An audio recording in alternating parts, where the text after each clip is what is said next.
We are launching a range of 130 references of tools specially designed for interventions on spare parts. For this, we have partnered with CLAS, a recognized expert in tools for mechanics. This range of CLAS tools has been selected, tested and approved by our SNR experts. She meets the precision requirements for disassembling and assembling our spare parts, whether it's wheel bearings, suspension stops, drive shafts or engine distribution parts and accessories. We have the tools you need. Replacing a wheel bearing, a suspension stop, a drive shaft, or even a timing belt requires specialized tools for the mechanic to disassemble and assemble the parts accurately.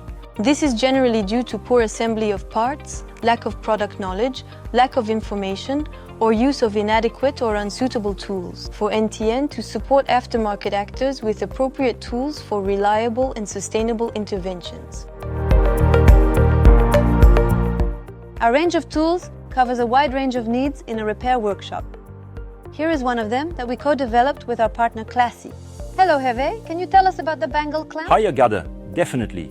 The snap ring pliers are a valuable tool for working on a universal joint. It's a locking clamp that tightens the snap ring on the transmission shaft, enabling the reinstallation of the ball without causing any damage to the snap ring or the ball when using SNR OBK and OGK kits. Thank you Hervé. Thanks H. See you soon.